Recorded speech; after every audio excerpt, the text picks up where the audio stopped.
It is officially Alabama week. The third Saturday in October is just days away. And how are we going to kick off Alabama Hate Week? Well, we're going to take your questions. Everydayers, today is your day. Will Tennessee break the single season sack total record? What's it going to take for Joe Milton to play better? All that and more. It's your Tuesday Locked On Vols. You are Locked On Vols, your daily podcast on the Tennessee Volunteers. Part of the Locked On Podcast Network, your team every day.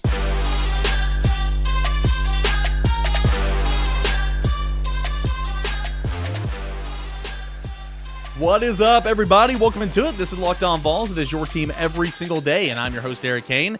As always, can't thank you enough for making Locked On Vols your first listen each and every day. Shout out Everydayers, and shout out to Prize Picks for being a proud sponsor of this show. Go ahead to prizepicks.com/lockedoncollege.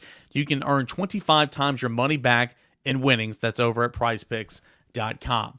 I got a lot to get into, so I'm not going to waste a whole lot of time. Best of Josh Heupel coming up in a matter of seconds, and then all your questions for Twitter Tuesday, a lot of your thoughts, comments, and concerns. That is your show rundown here for a Tuesday. But first, I do want to give you the best of Josh Heupel from his Monday press conference, tying a bow on Texas A&M and then officially opening Alabama week. It's Alabama Hate Week. Get those cigars ready. Potentially, we will break down all that is Alabama as the week goes on, but Josh Heupel and some players, Cooper Mays, Jacob Warren, spoke on Alabama for the first time this week here yesterday on a Monday. But first, here's Josh Heupel, his opening statements, and a little bit about the quarterback in Alabama, how Alabama's playing so far this season. Really good football team that we're playing. They're playing well all three phases of the football game. Their quarterback's playing extremely well, been accurate with the football down the field. Obviously, he's extremely dynamic with his feet as well. Defensively, they're creating a bunch of negative plays, hitting the quarterback sacks and tackles for loss. And special teams are really good. So huge test for us, one that we'll be excited for, and got to focus on our preparation here this week. So open it up. So that's how Josh Heupel opened his Monday press conference. Knows that it's a really, really good team they're about to face. And before that, he talked about how proud he was about his team, the physicality, running the football, all that and more. And so again, Josh Heupel kind of getting things rolling with the Alabama week. Before we get into Alabama, Joe Milroe, the pass rush for Alabama.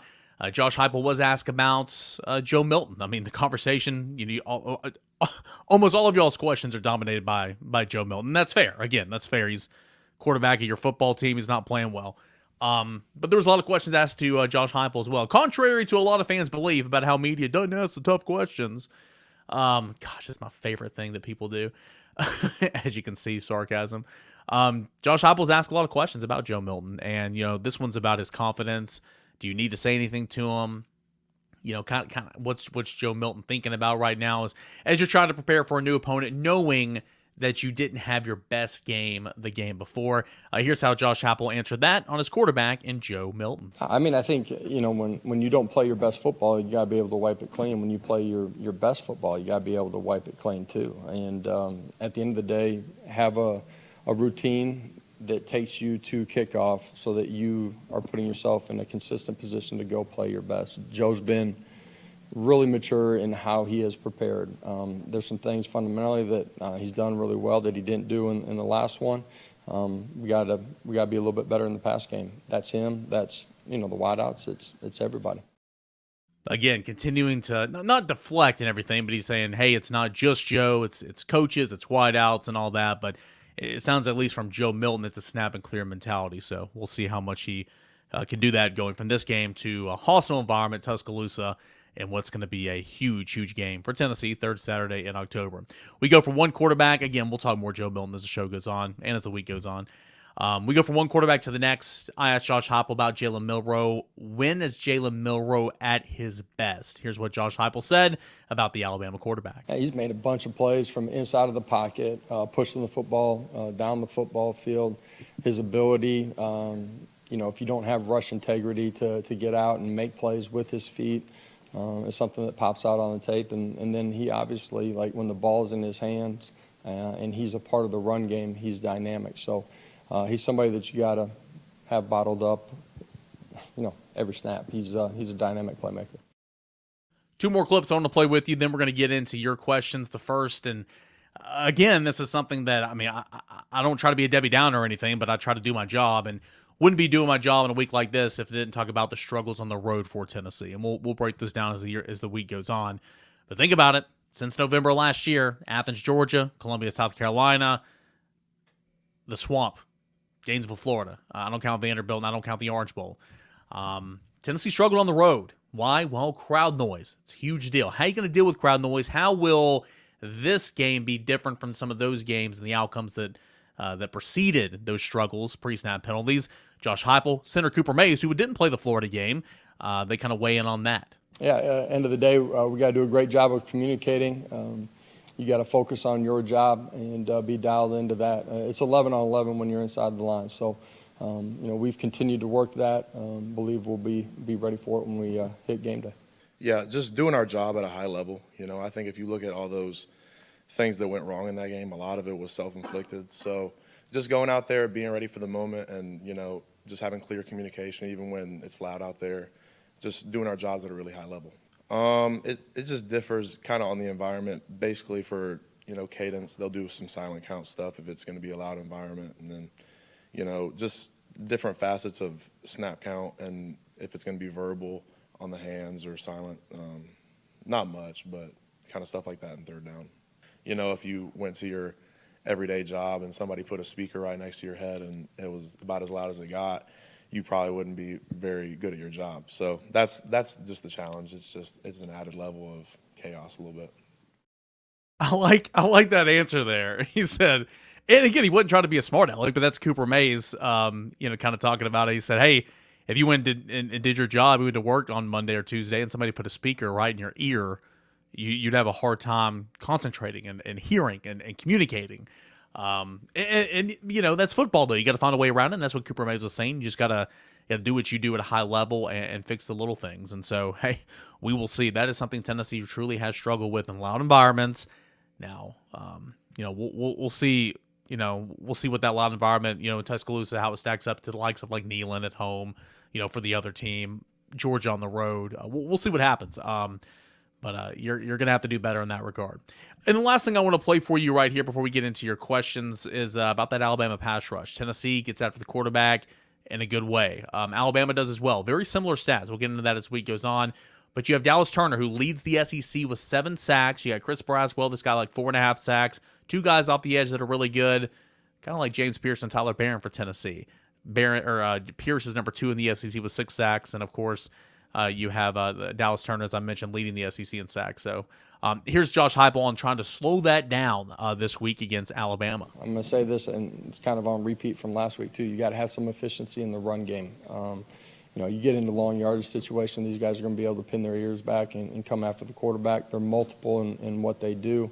All 5 guys got to operate together in the run game, but you got to be in sync in your pass protections, too. And you got to get the ball out on time. There's going to be a bunch of one-on-one matchups out on the outside. You got to go win some of those matchups and be accurate with the football. So it's going to take all 11. They all play a piece in what goes on in the run game and in the pass game too. The best of Josh Heupel from a Monday, and man, I'm excited. I love rivalry games. I love this rivalry, Alabama, Tennessee. We'll break it down from every single angle, preview it all week long right here on Locked On Vols. But first, your questions, Twitter Tuesday. That's in segments 2 and 3. And we will answer all those and hear your comments and concerns when we come back right here on Locked On Vols in segments 2 and 3. I do want to tell you about our friends over at LinkedIn Jobs. These days, every new potential hire can feel like a high-stakes wager for your small business. You want to be 100% certain that you have the right access to the best qualified candidates available. That's why you got to check out LinkedIn Jobs. LinkedIn Jobs helps you find the right people for your team faster and for free. We have all put our resumes online with hopes of taking the next step in our career at LinkedIn Jobs. Now maybe you have that next step. Maybe you own a small business. You need help, though. You need people you can trust and people who are qualified. Well, simple tools like screening questions make it easy to focus on the candidates with just the right experience so you can quickly prioritize who you'd like to interview and, hell, ultimately hire at the end. That's why small businesses rank LinkedIn Jobs number 1 when delivering quality hires versus its leading competitors. LinkedIn Jobs helps you find the qualified candidates you want to talk to faster and for free. Post your job for free at linkedin.com/lockedoncollege. That's linkedin.com/lockedoncollege. To post your job for free, terms and conditions do apply. All right, guys and gals, welcome back into your Tuesday edition of Locked On Vols. Best of Josh Heupel, some quotes there from Heupel and Cooper Mays to kick off Alabama week that came on a Monday. Let's get into your Twitter Tuesday questions. A lot of people, make the joke when they send those in, and I completely agree. It's like I'm not giving up the old. It's not called Twitter anymore. It's called X. But I'm still going to say Twitter Tuesday. I'm right there with you. So let's go ahead and get into some of those Twitter Tuesday questions. A lot of these are comments as well. Some of you guys I bookmarked, sent me these during the game, and we'll just have a conversation. Not always questions, just comments. That's why I always say concerns as well. And let's go ahead and start off with Brian. Brian, he DMs me, and we go back and forth a lot, and I appreciate the conversation with him. Always do. I think it's fair that he's not really a Joe Milton fan, and if I'm mischaracterizing you there, please let me know. And that's okay. I mean, be critical of his play. That's 100% fair. Brian DM'd me and said, hey, appreciate the honest take about Milton, especially the post-game show. I know if you trashed him, it wouldn't create a nice environment for you professionally with coaches and the team, but you got to call balls and strikes. He has yet to have an Anthony Richardson versus Tennessee game ever, but if he was ever going to, Alabama and Georgia would be a great time, and you could win back a lot of fans. They're both beatable. I completely agree. 100% I agree with that take. Georgia and Alabama are beatable. Now, will Tennessee beat them? We'll find out. It's why you play the game. We'll break down, keys of the game and how all that can be possible as the week goes on. But Joe Milton's going to need some good games to win those games, in my opinion. As good as Tennessee's rush defense is, as good as Tennessee's defense was the other night, as good as the special teams was with the special teams touchdown, you can't bank on all of those being there for you to pick up the slack of an offense, a passing offense that just got you 100 yards. And as you heard from Josh Heupel in segment 1, I mean, some of that's receivers, some of that's Milton. I mean, it is what it is. But at the end of the day, it's just got to get better. Brian, I appreciate you sending that, and always enjoy talking with you via the DMs. Let's go to Drew. Drew says, Twitter Tuesday.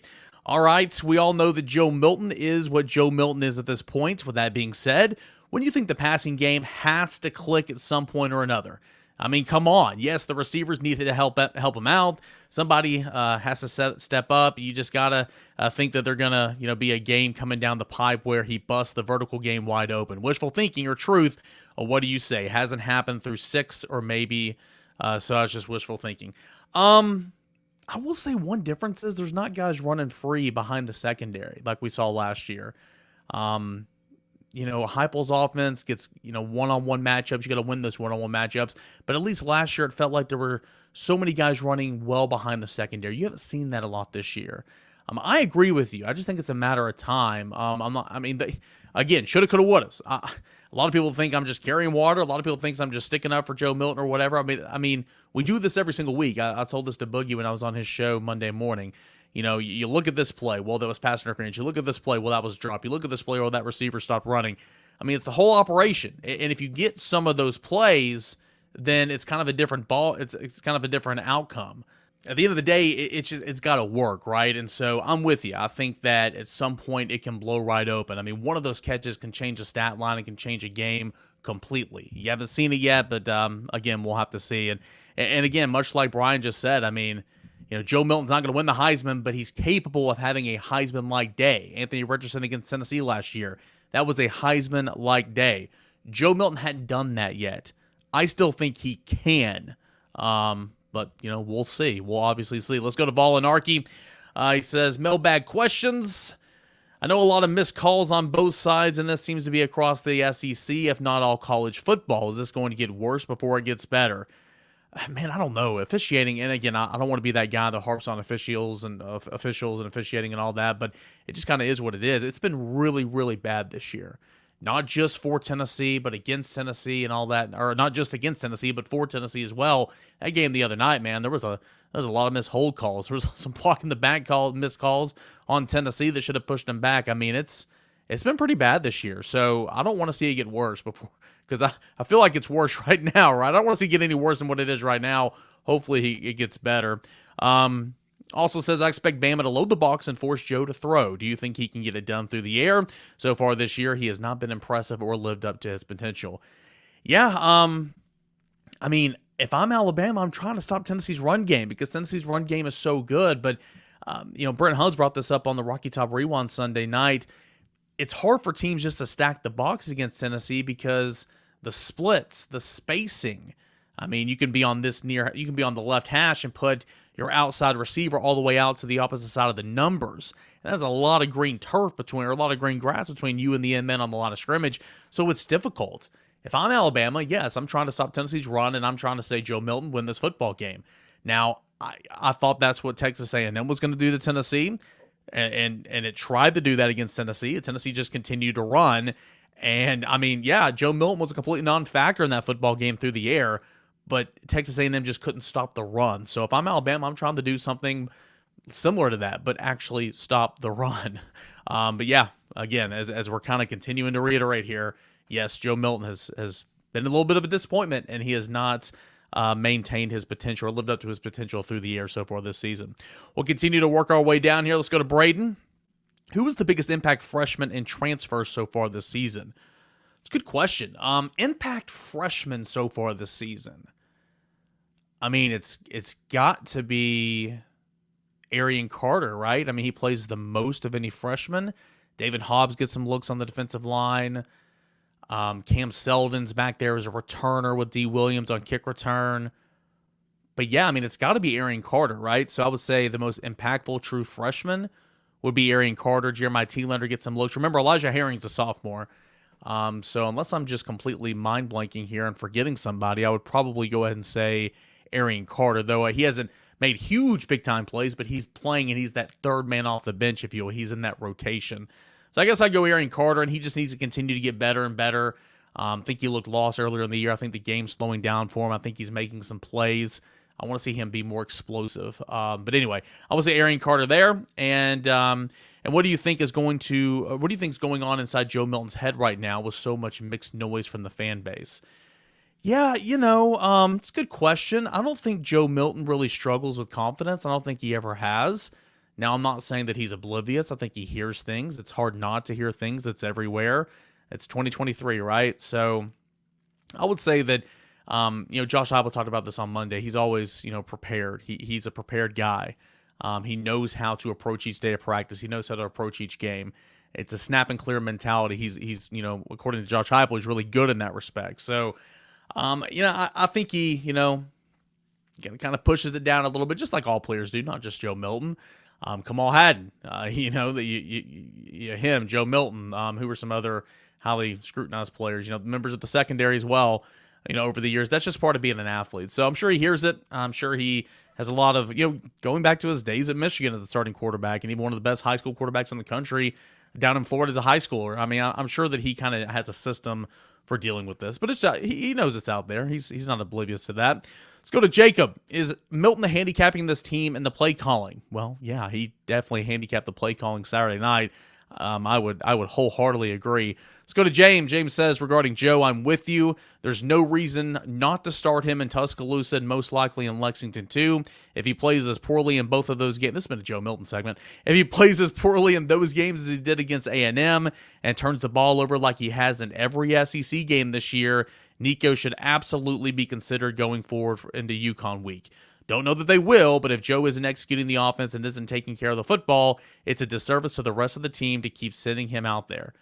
Yeah, James, I completely agree. Now, again, I've entered this week wholeheartedly. Joe Milton's a quarterback. I do not believe that a change is going to be made. Again, you're 5-1 and all that type of stuff. But I mean, again, you pointed out there right there, like if he continues to turn the ball over like he has in SEC games this year, I mean, if he keeps doing that, then you got to make a change. I agree with you. Or, consider Nico. Absolutely. And again, that's just if this turnovers continue to keep up and you're inhibiting the play calling and you're kind of holding that offense back. If you start losing games because of your quarterback, then absolutely it's got to be a conversation. It's not happening yet. It's not there yet, and there's not going to be a change this week. There's just not.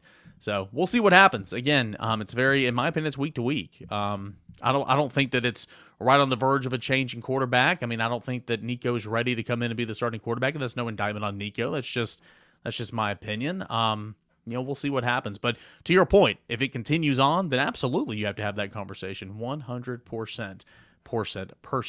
All right. Hey, when we come back, we'll finish off this episode of Locked On Balls with some more of your mailbag questions. That and more right here on Locked On Balls. Do want to tell you about our friends at Prize Picks, proud sponsor of the show.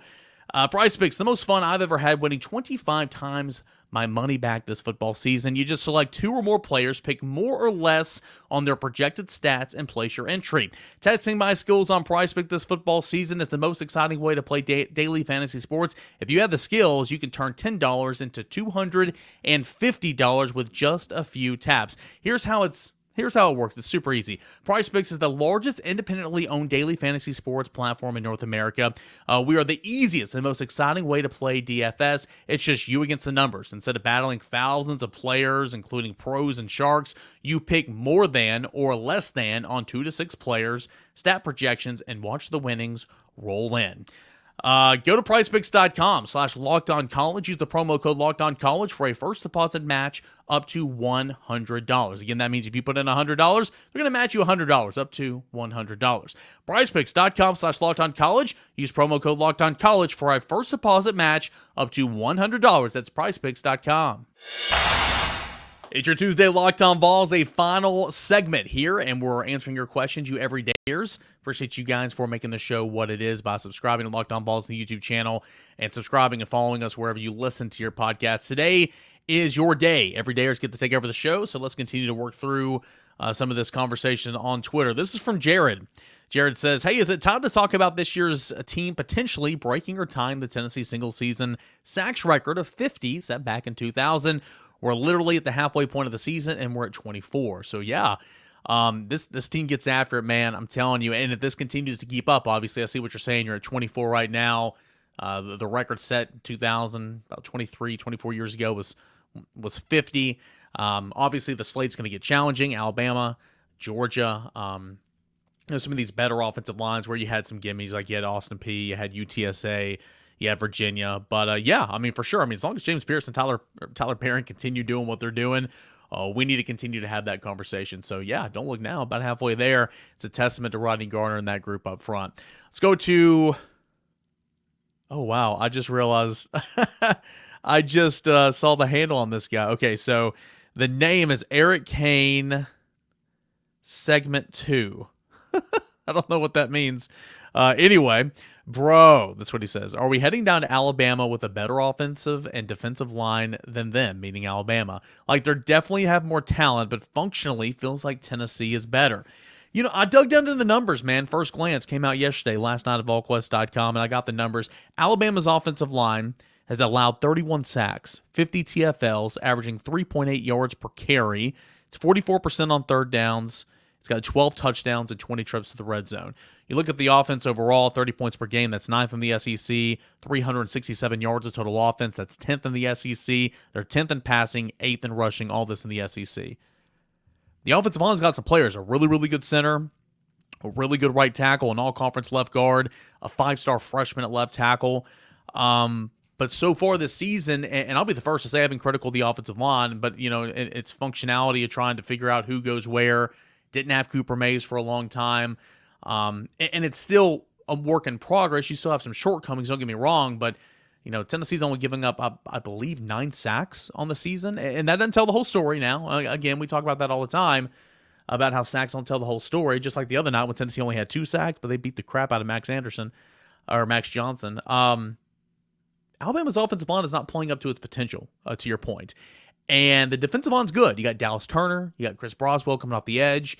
You missed a couple of Senior Bowl interior defensive linemen in there. And speaking with somebody over on campus Monday afternoon, I think there's some confidence in there about the offensive line blocking out that defensive line. We'll see. That was from a player perspective. But anyway, you go forth and you look at Tennessee's defensive line, obviously. Very comparable. Absolutely. You can have the conversation that Tennessee's better at the line of scrimmage right now than Alabama. For sure. You can have that conversation. Will it play out that way? We'll see. And I see what you're saying, like top to bottom, more talent on that roster. Absolutely. It's just how it is. You stack recruiting classes on top of recruiting classes on top of recruiting classes. But way you're playing at the line of scrimmage right now, if you're Tennessee, just absolutely whooping up on Texas A&M. Just whooping up on them. and seeing what Alabama's done, some good and a little bit of bad on the offensive line, yeah, you can absolutely have that conversation. That is a good observation there. Eric Kane, segment 2. Phil Wasblaw. Appreciate you for tuning in right there and saying that. That's some good stuff.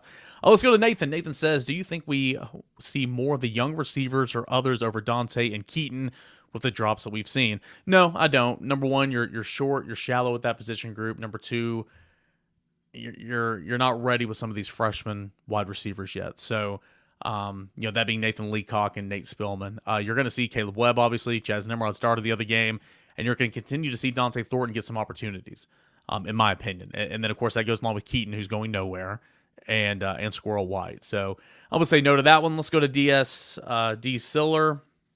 8. You've seen Nico throw more than most. I agree that Joe should remain the starting quarterback, but from what you've seen, should there be a conversation about getting Nico in for some situational football to give a spark to the passing game? No, and here's why. Nico's not a package quarterback. I understand, like, it'd be kind of different. You said you had some packages for him.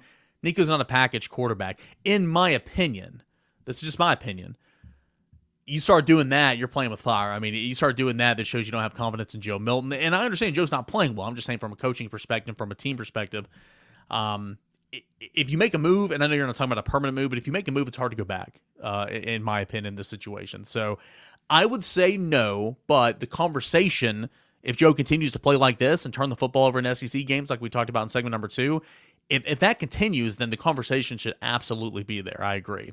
Let's go to Matt. Matt says, why can Milton not get his accuracy dialed in? Does this reflect development from Halsley?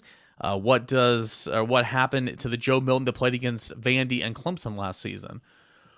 Well, Vandy, I wouldn't say he was very sharp, to be completely honest. Now, weather was a big part of that game, throwing the football down the field. I mean, the wind just picked it up and threw it, 30 yards the other way. And you weren't very good on third downs in those games overall, but he did make some throws against Clemson in that bowl game. I agree. I think accuracy, he just kind of is who he is. Now, he's improved a little bit. His accuracy is better this year than it has been in years past, in terms of, getting ample playing time. I think he just kind of is who he is in terms of an accuracy standpoint. He's not going to be the most accurate quarterback out there. He's going to throw high, throw behind a little bit, and that's very frustrating. In terms of Joey Halsley, I don't know. He's been this quarterback coach for 3 years, so potentially. I mean, look what Joey Halsley did with Hendon Hooker, though. Look what Josh Heupel did with Hendon Hooker, though. Perfect marriage, perfect offense, and it clicked. So I think there's some blame to go around, but I think it's more or less just Joe. That just kind of is who he is. Now, completely dialed in terms of accuracy, I don't think you'll ever be completely dialed in terms of accuracy. Nobody ever is. Let's answer one more, and then we will call it quits here. We'll go rapid fire here. Another one here from Eric Kane, segment 2. My man, could we see an option-based rushing attack against Alabama? Would be great to see Joe and Wright punish those 5-star hearts in Tuscaloosa as a change-up. You saw the speed option once against Texas A&M. It's not going to be the formation of how they're going to run their offense. But as a change-up, as a situation, absolutely, I would agree. Seth says, do you think we try to make Milroe beat us through the air and try to shut down his ability to run? Not saying he can't beat us throwing the ball, but I'd much rather make him earn it than just run all over our defense and beat us without throwing the ball. Get those cigars ready. Yeah, that's how I would play it. He's shown the ability to hit the football down the field over the middle to Jermaine Burton. He did that against A&M, and good for him.